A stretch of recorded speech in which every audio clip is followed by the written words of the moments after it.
So today I want to talk to you about Jewish culture in Montreal, which was Canada's largest city in the early 20th century, and what we call intercultural relations, that is, relations between the Jews of Montreal and the other two communities, especially the French-speaking community.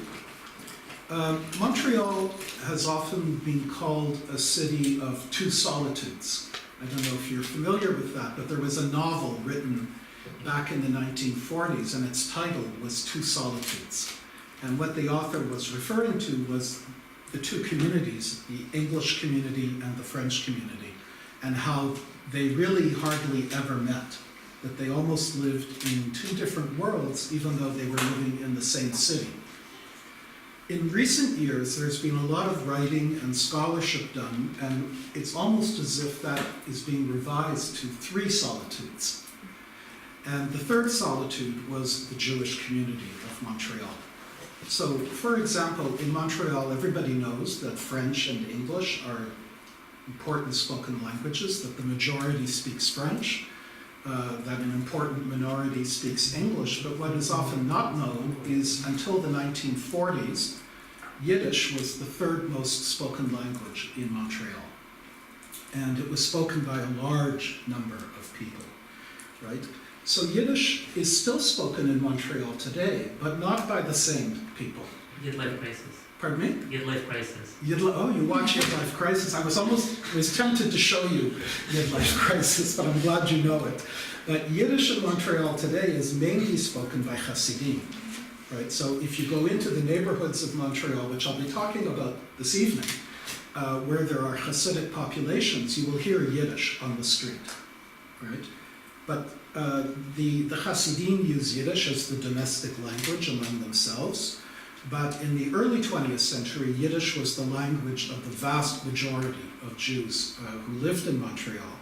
Now, as I said yesterday, there were Jews who came to Montreal much earlier, and they came via London, so their language was English.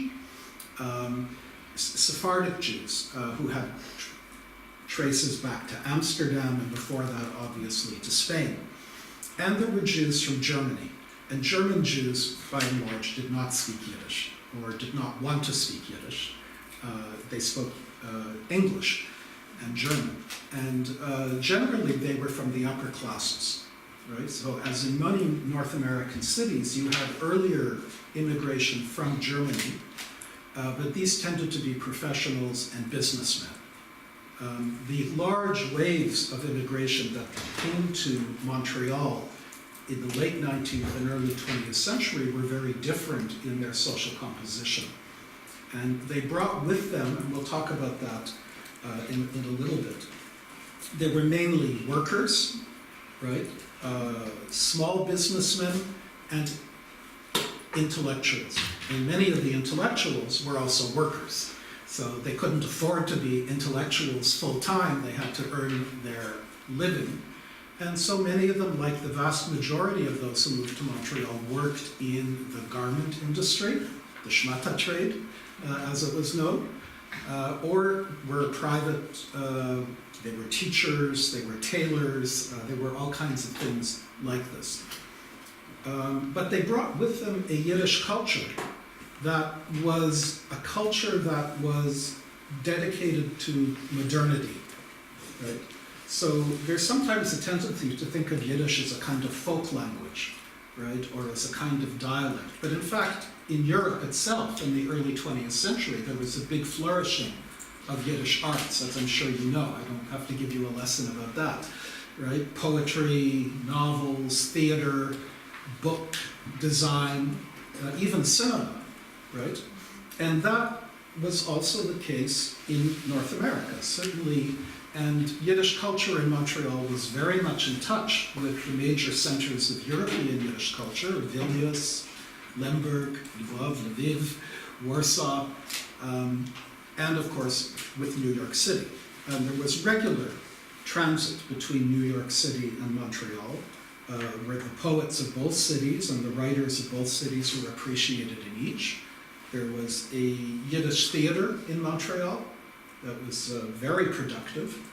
And so all of the aspects of modern Jewish Yiddish culture, with its literary reviews, in Montreal you had the establishment of the Yiddish Volksbibliothek, the Jewish People's Library, which was one of the earliest examples of a multi-purpose library in North America, which not only had books like you would expect from a library, but also taught literacy to people who were coming, who taught them English, and we'll talk about that a little bit more later, and still exists today. It's over 100 years old now, and still considered one of the most innovative community libraries. That's Jewish in content, but open to the public. It's called the Jewish Public Library, and it also houses the Jewish Archive of Montreal.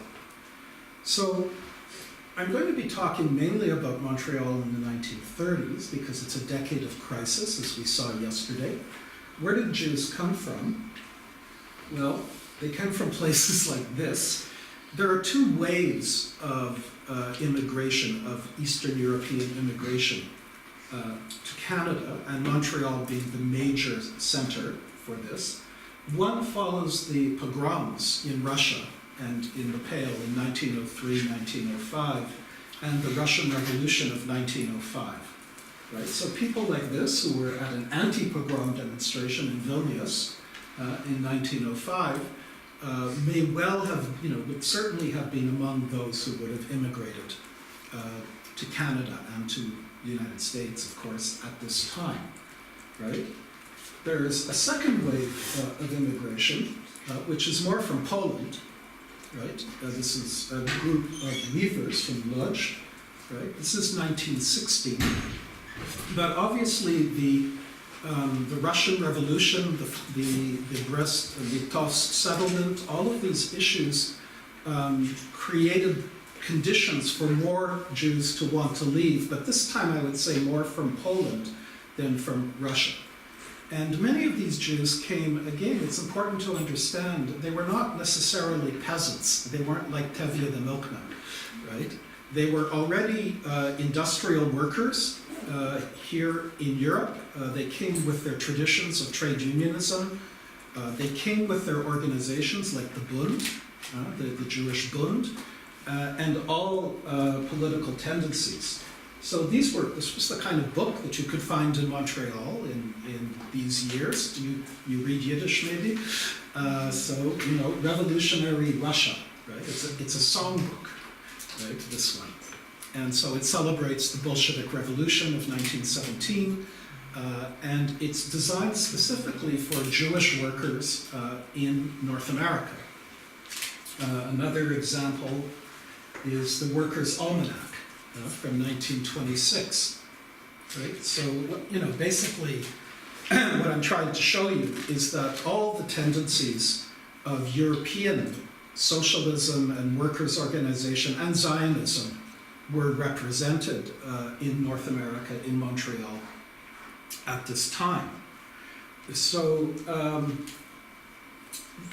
of course, as Jews settled in North America, there were other pressures that were exerted upon them. Yiddish might have been spoken by a large number of Jews and used among the Jewish community, but obviously nobody else would understand them, right? I don't say could, because if they had wanted to make the effort, I suppose they could, but why would they, right? So Jews, if they wanted to gain upward mobility and social mobility, had to learn a language that was spoken in the place to which they came. Now in Montreal and Quebec it was a bit complicated because there were two languages, French and English. But the choice was made simpler by two factors. One is that the English were economically dominant at this time, right? And that therefore there was a natural tendency on the part of not only Jews but all immigrants to want to learn the language of the economic power, right? And of course English was dominant not only in Montreal but throughout North America. And many Jews who came had relatives in New York or Chicago or Philadelphia or other places that Jews settled. The other issue was the attitude of the Catholic Church, the other reason. right? So the Catholic Church basically discouraged contact between Roman Catholics, and in this case the vast majority are French-speaking, and other groups, because they saw contact as a threat. They thought that people would be tempted, as it were, to go to the dark side, right, if it were in English, right? And with Jews, of course, there were still largely suspicious attitudes of Jews as immigrants who would come and take jobs away from French Canadians, or would come to occupy economic positions that would be disadvantageous, and of course for religious reasons, right? So between these two issues, the move toward English became probably inevitable. And what I'm showing you here, I hope you can read that, it's not as big, but there were recruitment posters which deliberately played to the idea that Jews had to be loyal to the British Empire, right? It was the British Empire that brought them to Canada, right? And therefore they owed the British Empire a debt, right? So this is a recruitment poster. The Jews the world over love liberty, have fought for it, and will fight for it, right? And they're asked to recruit. Britain expects every son of Israel to do his duty. So this is a poster in Canada, not in Britain, right? So you have to understand the relation of Canada to the British Empire in the early part of the 20th century, right? Enlist with the infantry with Captain Friedman, right? So you get to enlist with a Jewish captain, right? And even the three photos that we have here, Viscount Reading, Herbert Samuel, Montague, these are all Jews, right? So the message is, you know, you're in good company, right? And here's another one. This is a cartoon. So here's a Jewish person answering the call, right? He says, you have cut my bonds and set me free. Now let me help you set others free. So you get the idea. So the pressures for Jews to adopt and show themselves to be loyal to British culture were not only internal, but they were external too, right? As I said before, during this time, there is a large Yiddish culture in Montreal. Perhaps the figure that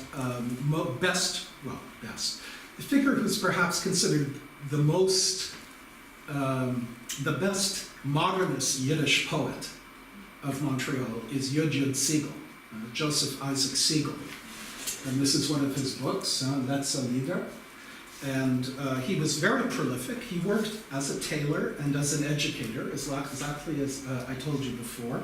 And he represented really the whole Yiddish side of Montreal Jewish culture. But at the same time, there were already contemporaries of his who were beginning to write literary work and journalism in English. So in Montreal, there were many Jewish newspapers at this time. The most important was the Yiddish paper, the Canadian Adler, the Canadian Eagle.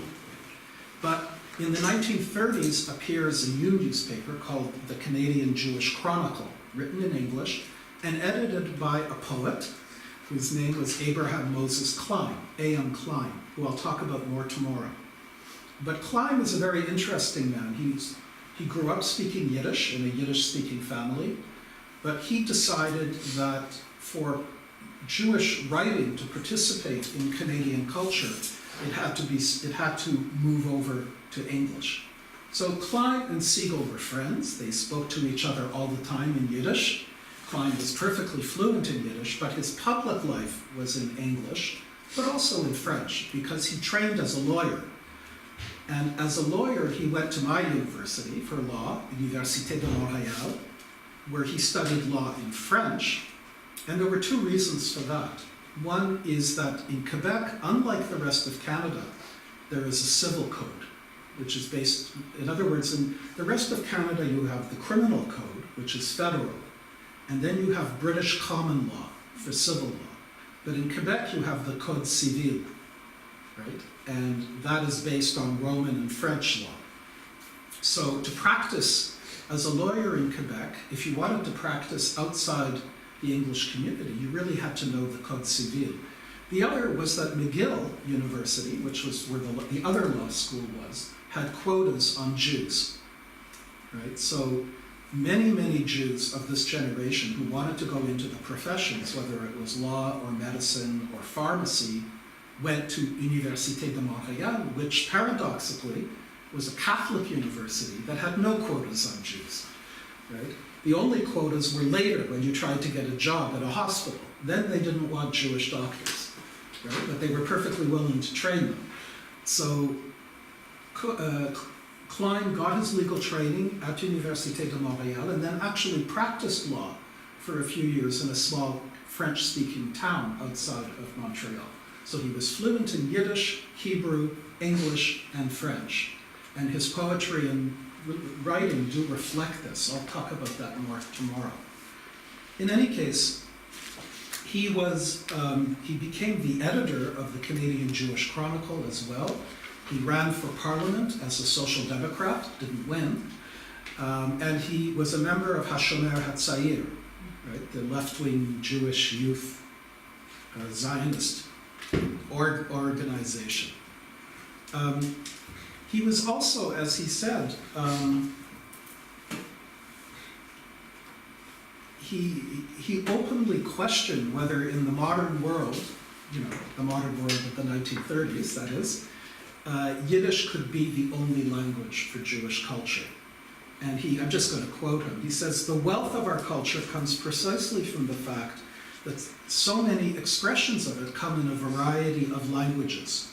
It's going to take more than one Yiddishist Congress to convince the Jewish people that its duty is limited exclusively to reinforcing Yiddish in order to preserve and advance its culture." So and he said the same thing about Israel. When he went to Israel in 1948 or 49, just as the state was being founded, he said he was very much opposed to the idea in Israel that only Hebrew should be used for Jewish culture. And he said that doesn't represent the variety of Jewish expression around the world, but we have to maintain all languages. Do you know which conference he was referring to? This wasn't the one in Ukraine, was it? That's a very good question. Because I know the first worldwide one was actually in Geneva. It was held in 1907, 1908. I don't remember the exact date. You're more informed than I don't have it in my talk here which one it was, but there was a big conference of Yiddish, so maybe it was in fact that one. This is written in 1937. It's 110 years this year, so yeah. It was But I'm not sure if he's referring to something here or he's referring to something in North America, something for... it's a world Yiddishist culture, so I don't... assuming it's... Yeah, exactly.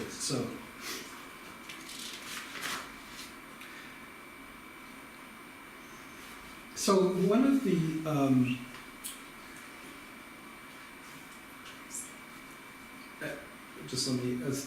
in addition to writers like Klein, another area where we get a good idea of Jewish culture in Montreal in the 1930s is through art. And so there's a whole school, I don't know if you've ever heard of the Ashcan School in New York. So the Ashcan, it was called Ashcan because what they liked to do was go out and paint from life in the streets of New York City, where there are these ash cans, the garbage cans on the streets. So it was not beautiful, pretty painting, it was realist painting. And the idea was to portray life, right, as it was. Well, in Montreal there were a group of Jewish artists who, I wouldn't say they were ashcan painters, but they were very, very interested in painting the neighborhoods in which they lived, in painting scenes of social life and cultural life. And you have to understand too that this was very different from the kind of painting that was being still quite dominant in the French community. I talked about this a bit yesterday, where Father Couturier encouraged a group of young painters in non-figurative art.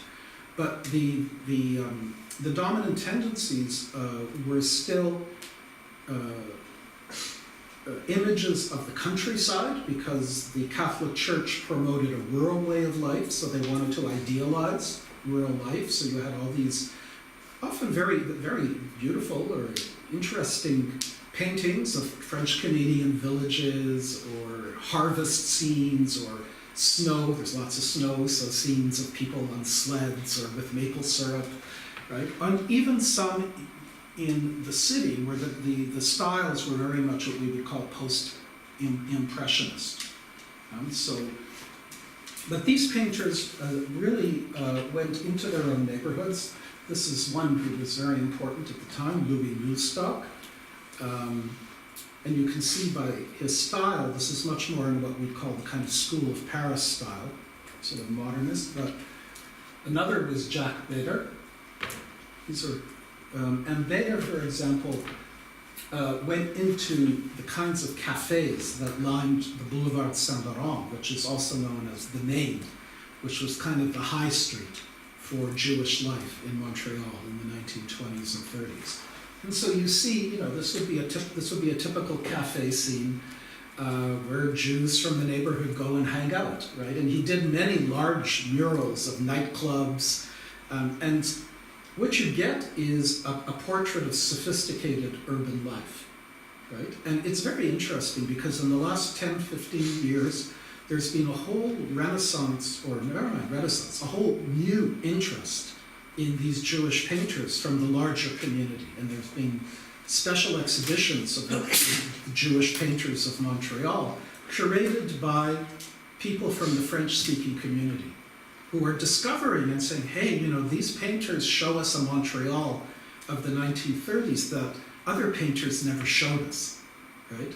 And what they're showing us is a city we identify with, because everybody in Montreal today is proud of the city because it's so lively and it's nightlife and all of this. So they find something in this Jewish painting of the 30s that speaks to them, right? And it also shows them that, the city wasn't a French-Canadian community and terra incognita, right? You didn't fall off the end of the world if you went further west. There was life there, right? And it's the kind of life which we find attractive today. Right. Now, as I said before, many of the Jewish immigrants wound up working in Montreal's garment trades. And Montreal is one of the rare cities in North America today that still has a viable garment trade. Most of that kind of work has been exported, right, to South Asia, to China. But Montreal still has a trade which is viable and still sells celebrity jeans that you can buy for $1,000 a pair and things like this. There's a niche market. Although many of the old garment factories have been transformed in two ways. In one whole bunch are transformed into art galleries and cafes, surprise, surprise. And the other into Ubisoft. I don't know, Ubisoft and Warner Brothers. Montreal is the third largest site in the world for blue screen technology after Los Angeles and San Francisco. And for video games and all of FX and all of these things. So I went on a tour of the Ubisoft factory, which is located in an old garment building. And I have a photo like this. Oops, wrong one. This one. So you see all these women, for the most part, at their stations. So in these long, long halls where there used to be tables with sewing machines, there are now long, long halls of tables with monitors, right? Okay. And I thought, are conditions really that different for today's, software, the sort of run-of-the-mill software worker than they were then for these kind of workers. But in any case, this is a scene of a garment factory, for example. This is the front office probably. But the point is that these workers were called midinettes. Now the women, they were mostly women, right? And the workforce was largely Jewish, but not exclusively. It was Jewish, French-Canadian, Italian, and Irish, right? So what do the others have in common? They're all Catholic, right? And the reason I mention that is because there are huge conflicts in the 1930s over working conditions, everything from the hours per day that People are forced to work to what they're paid. And all through, in fact, all through the 20th century, there are major strikes and labor actions in the garment factories. One of the interesting things is that the owners of most of these factories are Jews, right? So I talked about German Jews before. Many of the owners are German Jews. Have many of you know Leonard Cohen, the singer, the poet? His father owned, garment factories, right? And they're from a German Jewish background, right? So the owners did not live in the part of town that the workers lived in proximity to the factories. The owners lived in a place called Westmount, which is a city within a city. It's a separate city within Montreal of mansions and very large houses. Or they lived in Outremont, which is a similar city, which I'll talk about tonight, but more wealthy French Canadians as opposed to English Canadians.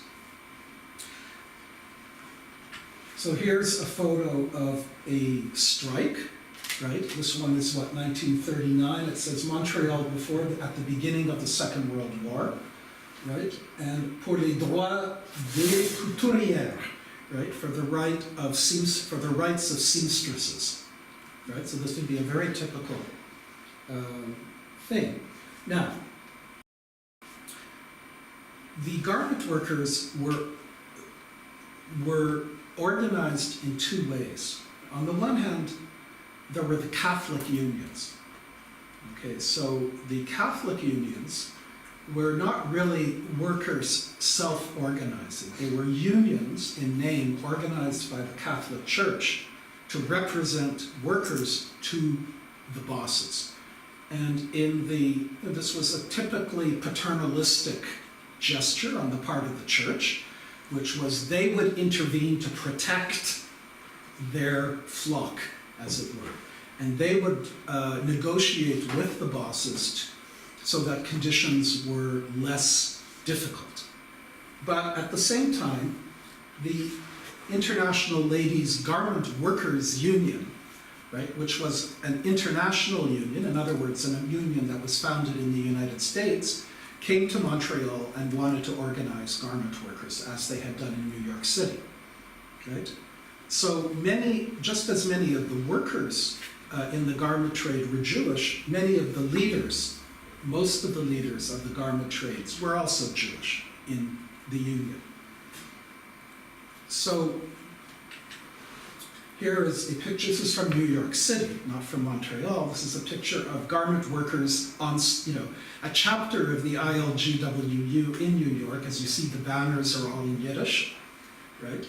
And in Montreal, you would have had a similar workforce. You would have had many women, right, Jewish women who would have spoken Yiddish, who would have been part of the same workforce.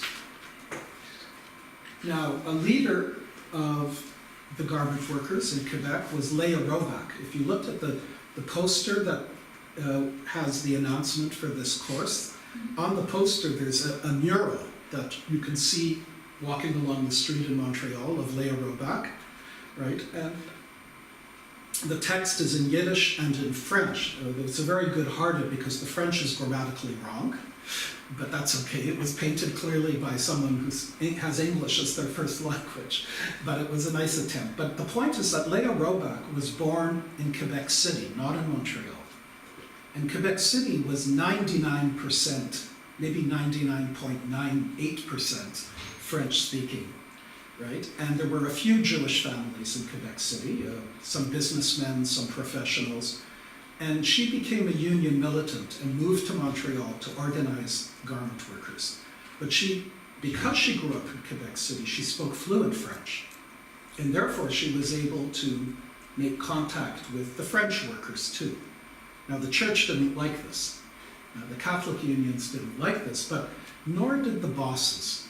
And the Jewish bosses also didn't like this. Why? Because the ILGW was much more militant in its outlook than the Catholic unions. With the Catholic unions, they could sit down with a priest and make a deal, right? And the priest would go back to the workers and say, the boss is being generous, this is what you're going to get. With Lise Robach and the Jewish women militants of the Garment Workers Union, you couldn't do that. They had to fight, right? And the most militant strikes were led by the ILGWU, right? And so I'm just going to read this. These are arguments that appear. One of the biggest strikes of all happens in 1937.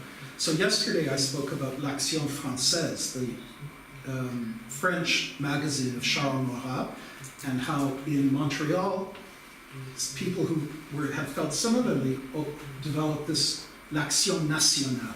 So, what this says is, let us resume national unions. In other words, by national they mean French-Canadian, right? National unions with clear directives, without wavering, which will put an end to liberalism. By liberalism they mean economic liberalism, right?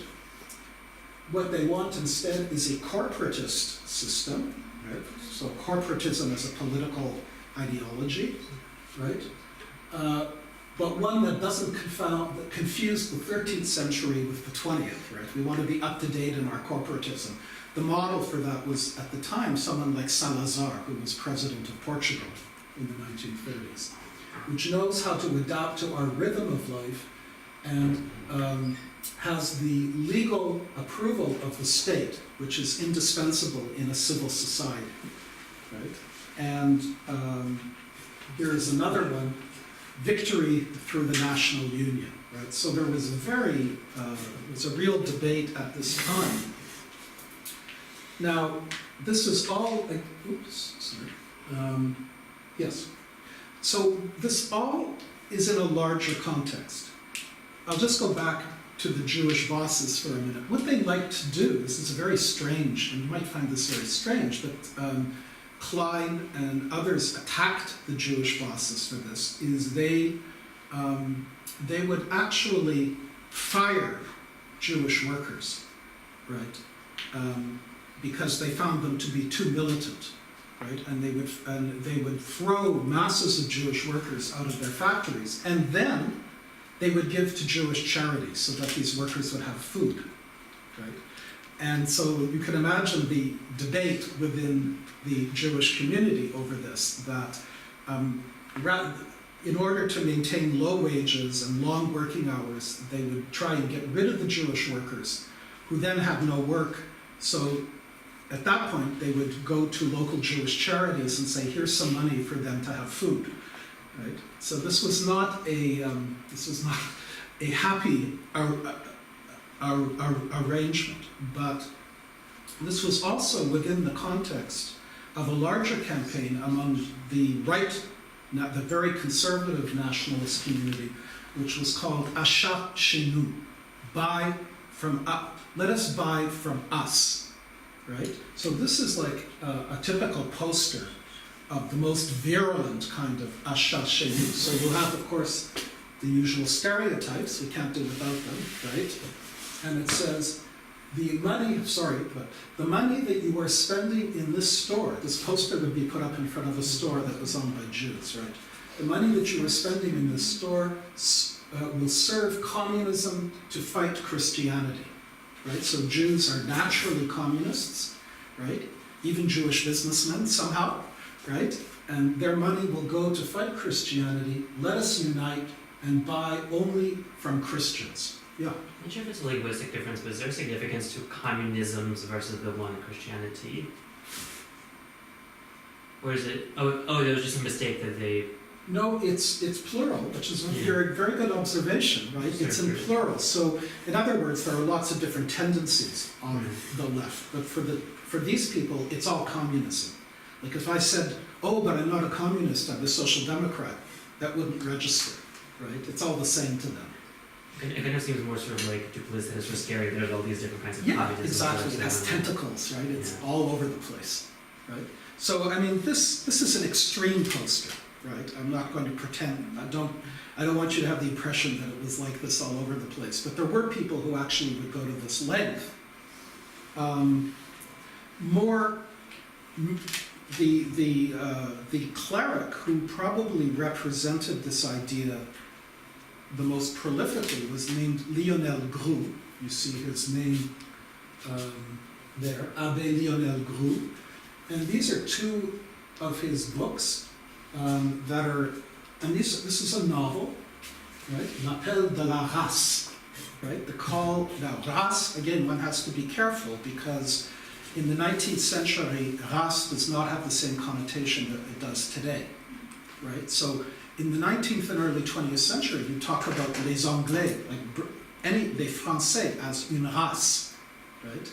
So not as une nation, right? So when he says l'appel de la race, he means French Canadians, right? He means our ethnic group, right? And what he's saying is that this is the only territory that's left to us in North America. We've been overrun or kicked out of the rest of the continent. He didn't call it Quebec, he called it Laurencie, after the Laurentian Mountains, right, that are north of the St. Lawrence Valley. And he said, this is our place, right? And in our place is characterized by Catholicism, anti-materialism, rurality, right? All of these things. And all of these people who were coming here, because Montreal was the largest economic center in the British Empire after London at this time, right? You have to understand how important it was. They're all threats to our way of life, right? They're all going to destroy what we have. And so l'appel de la race, the call of the race, is a call to patriotism and to maintain this traditional way of life. And this other book, Chez nos ancêtres, among our ancestors, right? And you see the fireplace and the typical Quebec French-Canadian chair, right? And this is from the Bibliothèque de l'Action Française, right? So it's something that, so again, all of these labor struggles and struggles of social class are also occurring within this broader cultural war, if you like, where there's a tendency to feel threatened by the presence of people coming from elsewhere. In other words, people who are considered outsiders, right?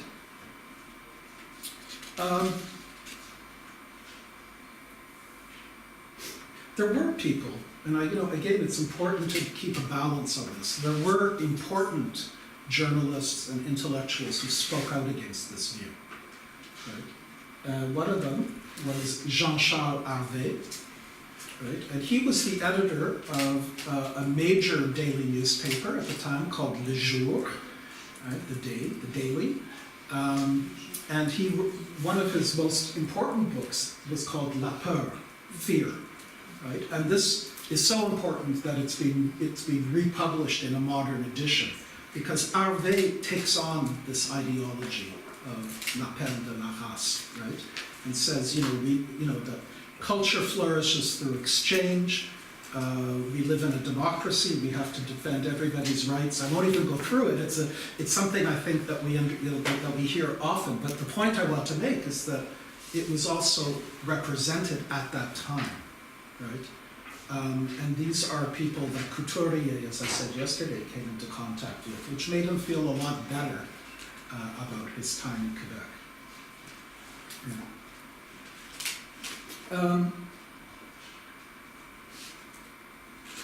So there were a couple of other issues that the cultural war, as I could put it that way,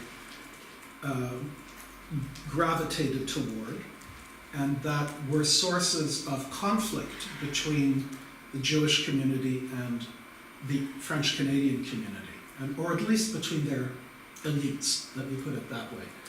Another issue, especially in 1937, for example, the year of the big textile strike, is the war in Spain.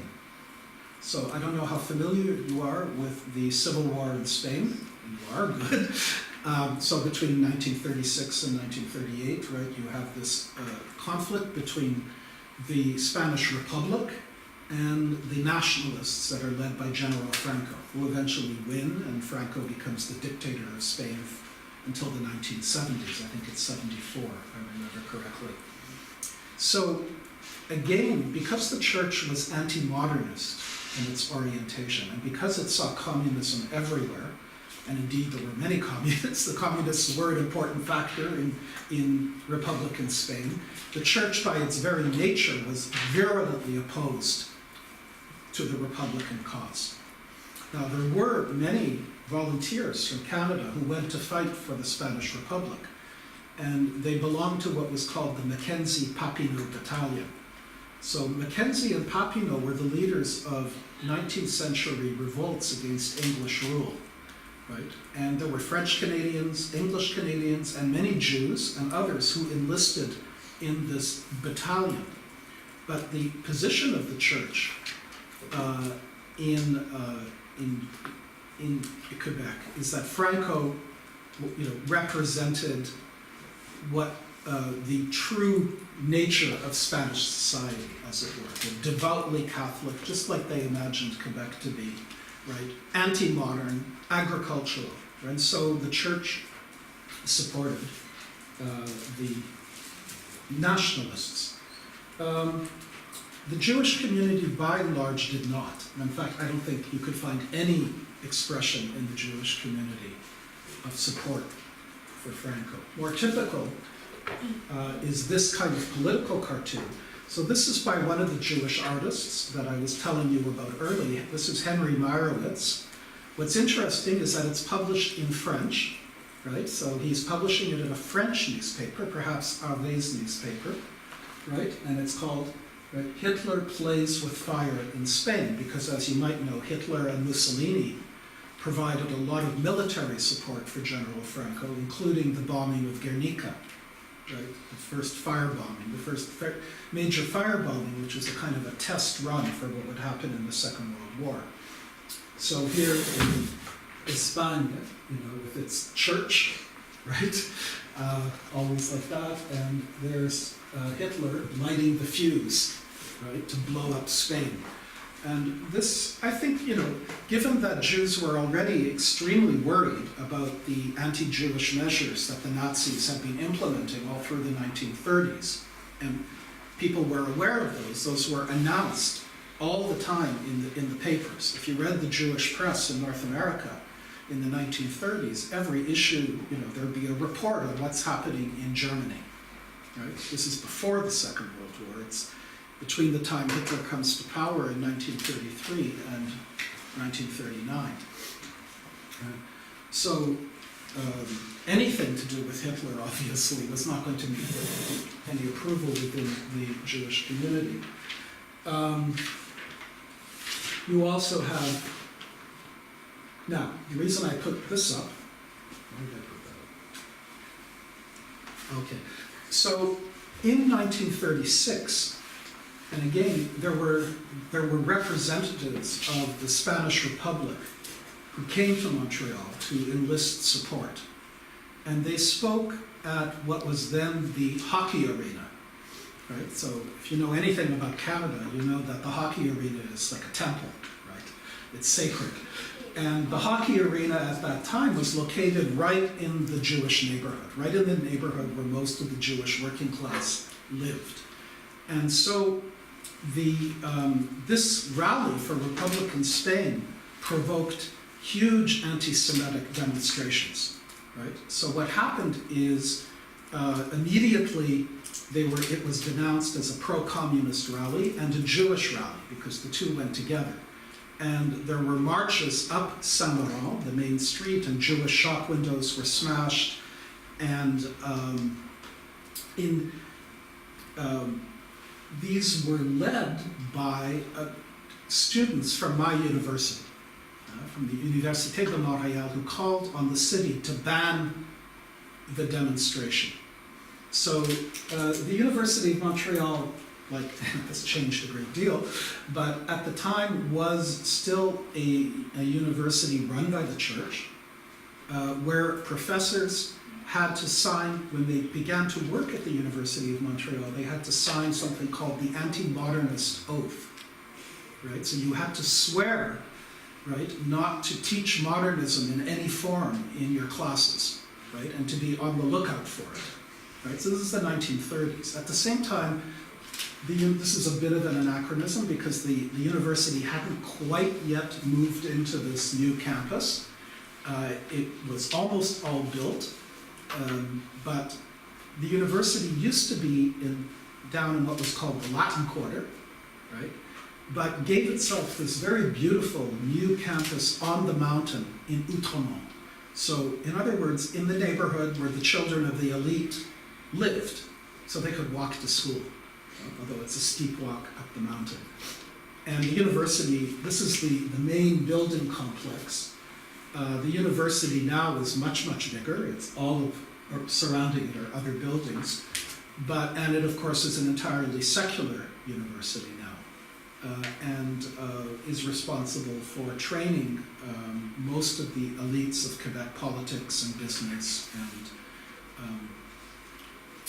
civil society.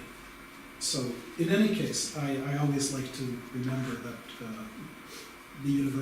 my university had a distinguished role in this anti-communist and anti-Semitic demonstration in 1937.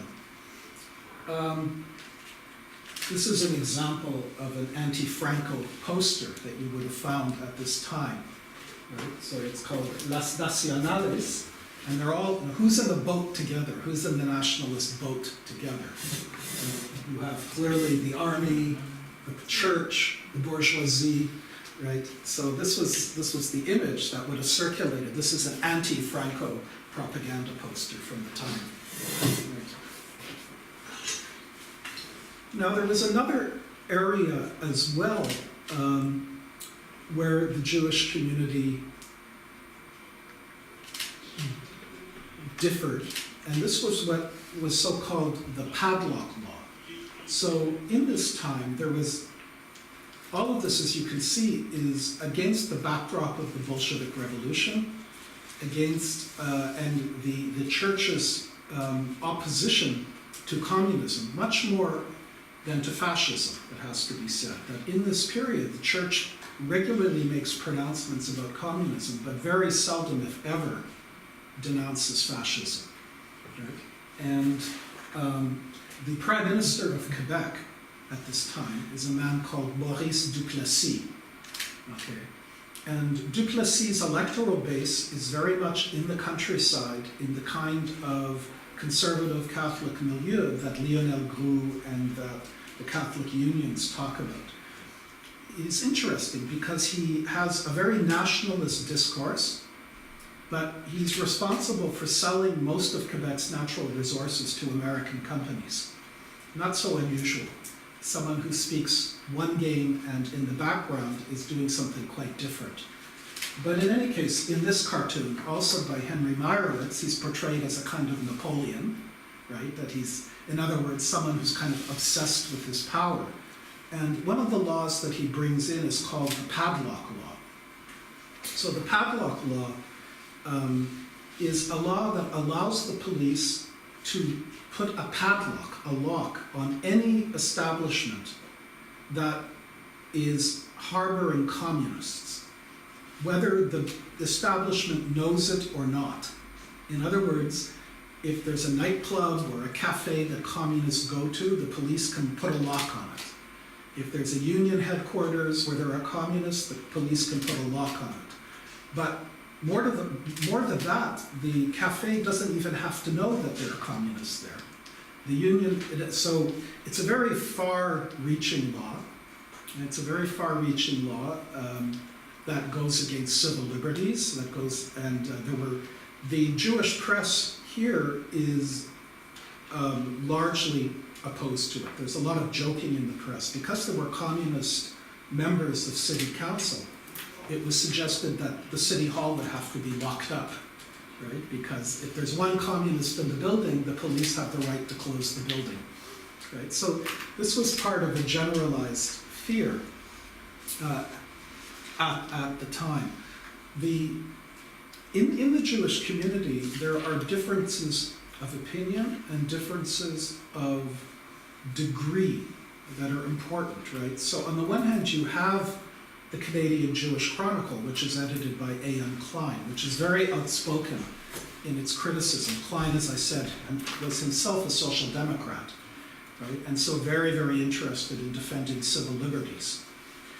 There was also a Reformed temple in Montreal. Most of the synagogues that were established in the early 20th century were small, and they were established according to the origins of the communities that came to Montreal. So you would have the Romanian synagogue, you'd have the Gallicaner synagogue, you'd have the Litvak synagogue, but they were all basically Orthodox in their practice. In other words, men and women sat separately, only men could read from the Torah, only men could lead services, strictly observant of kashrut. And so while many Jews took their distance from practicing Judaism, in other words, they were not that Orthodox, those synagogues still played an important cultural role. If you might have not been particularly observant, but you'd still want your son to have a bar mitzvah, for example, or when your children were married, they would, and at those moments, those were the synagogues that people would go to.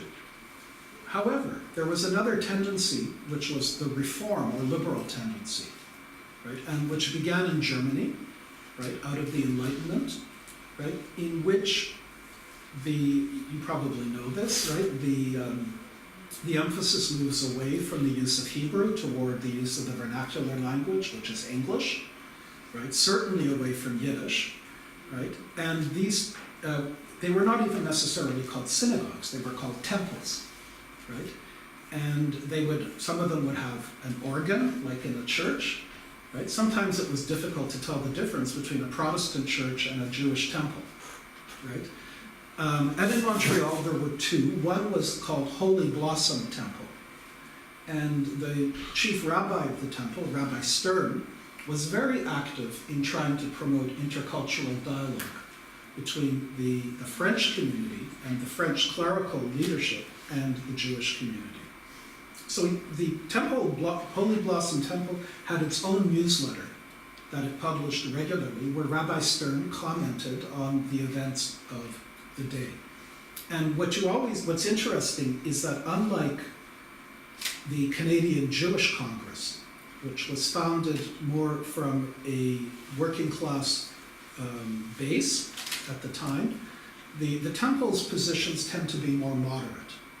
In other words, where the Canadian Jewish Chronicle would denounce the Spanish Civil War and call it a crime, in Rabbi Stern's newsletter, he too would lament the Spanish Civil War, but call it a tragedy. Right? So there was always a moderation of rhetoric in their view, in an attempt, as he thought, not to alienate the French-Canadian leadership and to keep channels open.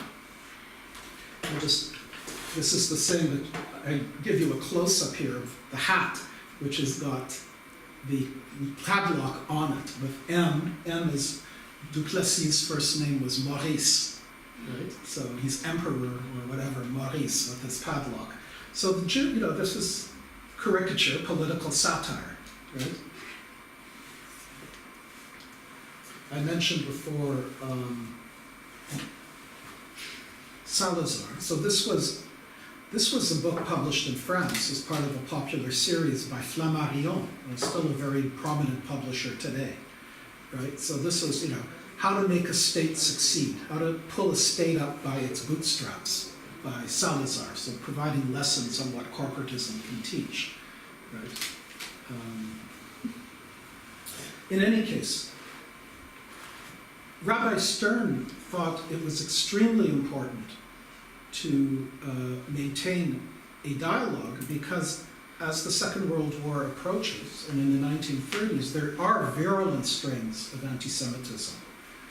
And he feels that, the church, as Father Couturier felt, has a responsibility in the way that it speaks to its parishioners to combat things like this, right? So this is a journal called Le Miroir, the Mirror, and look at the headline, Jews are assassins. And what this article is all about is the definitive proof, if there was ever any doubt, that Jews indulged in ritual blood murder, right? So it's all about how, indeed, if you ever had any doubts, Jews do in fact kidnap non-Jewish children and use their blood to make matzah, right? So this again is an extreme, right? I mean, I don't want you to get the impression that these are mainstream views. but they're worrisome, needless to say, right? And Rabbi Stern and the Congress, in different ways, want to fight this. So what Rabbi Stern does is he sets up a kind of dialogue with priests from the elite colleges of the French-Canadian community. So like the Jesuit college, like this, Brébeuf, this is like the elite college for the French, and others, where he meets with priests to engage in dialogue. He invites priests to come to Shabbat services at his temple, and the idea being to break down barriers. Now, A.M. Klein is very skeptical of all of this. He says, how come we never get invited back? He says, Rabbi Stern is always inviting these people to his synagogue or his temple, but Rabbi Stern never gets invited to a church, right? And we're always being told that it's up to us to make the good faith gesture, right? Whereas the attacks are actually coming from the other direction, right? So Klein is much more skeptical about these initiatives, but they do take place nonetheless, right? And they do have a certain importance. So with that, I think I'm trying to give you a picture, a sort of overall picture of the kind of issues that faced the Jewish community as it tried to integrate into Montreal and Canadian reality in the 1930s. The move from Yiddish to English. However, the Jewish community of all immigrant communities was the most bilingual in Quebec. In the 1930s, about a third of Jews said that they could speak French, which was far more than any other group that came. And that was for two reasons. One is often they lived together. The workers, the people who worked in the textile districts lived in the same neighborhoods. There were a lot of Jewish small businessmen who interacted with the French on a daily basis. But in any case, the other question, of course, is how to respond to world events when, in the Catholic view, Jews were identified with internationalism, with cosmopolitanism, with everything that was other, or everything that was from the outside, right? And what kind of position to adopt in response to that. And as we see, there were a range of responses to that within the Jewish community. In the community itself, just questions over culture, what would be the viable language of Jewish culture. And it's important to understand that Yiddish persisted and got a kind of second wind after the Second World War, when a number of Holocaust survivors moved to Montreal. Many of whom, again, were prominent intellectuals and writers. Chava Rosenfarb, I don't know if you know of her, who grew up in Lodz, and who moved to Montreal and who still wrote in Yiddish until her death a few years ago, and several others. So another thing that you might not know is that Montreal has the largest, or had, the largest community of Holocaust survivors anywhere in the world outside Israel. Why was that the case? That's a very good question. I think, clearly it has to do, on the one hand, with some atonement for Canada's immigration policy before the Second World War. So there's a very famous book written by two Canadian historians called None is Too Many. And the title comes from a memo which was written by the Canadian Minister of Immigration in the 1930s to the Prime Minister of Canada on the question of accepting Jews into Canada fleeing persecution. And his answer was, none is too many, right? And that was basically the policy. Now the US, as I mentioned yesterday, and to some extent Canada, gave what were called genius visas, right? So certain Jews were allowed in because they were particularly genial, right? But in general, there was an embargo, and Jews were shamefully sent back. That's another very sad story of boatloads of refugees arriving and being sent back to Europe, and those people perishing in the Holocaust. But after the war, there was a recognition that this was shameful indeed. Why people came to Montreal in particular, I can't really say, but that's a very good question, and I know people who would have an answer to that. But in any case, it does color, and this is that it does color Montreal Jewish politics and attitudes toward Quebec nationalism. You can understand from what I've been saying that Quebec nationalism in these years was largely conservative. But it evolved in the 1960s, 70s, and 80s to become identified more with social democracy and political liberalism. But many Jews could never make that shift. For them, nationalism would always be associated with the right, with fascism, with Hitler. It also is interesting that in Montreal that orthodoxy continues to be the major religious current, unlike most North American cities. That not only is there a large Hasidic population, but there is a large Orthodox population, relatively few conservative synagogues. Conservative in the North American context means liberal, right? And so the split in Montreal is still very much between Orthodox and Reform, which also gives the city some particular characteristics. And the presence of, there is a Holocaust museum in Montreal, but there are several concrete links between Europe and Montreal in terms of cultural objects, memoirs, that make of it, in that sense, a very special place. So I'll end there because I want to have time for discussion and questions. The community today, just to end, is of course largely middle and some upper class in nature. Very few working class Jewish Montrealers in the 2000s. But there are many refugees. There's a whole new influx from the former Soviet Union. There are poor Jews in Montreal, people who don't have very much. One of the organizations that was founded very early on is called the Jewish Immigrant Aid Society, which is still active, although its name now is Ometz, a Hebrew name. But there is still a need in Montreal to integrate and to help new Jewish immigrants. These are mostly Russian-speaking Jews, right? Largely, but also from South America. There was a moment, more so in Winnipeg, which I'll talk about tomorrow, where you had a sizable number of Jews from Argentina, for example. So in the Jewish delis of Montreal, you would go in and you'd no longer just see corned beef and knishes, but there were empanadas too. So it changes. But in Montreal, the Jewish Public Library, which functioned in 4 languages, English, French, Hebrew, and Yiddish, also now has a Russian section for the first time in a long, long time. Right? It didn't have that for many decades. Okay, so thank you for your attention.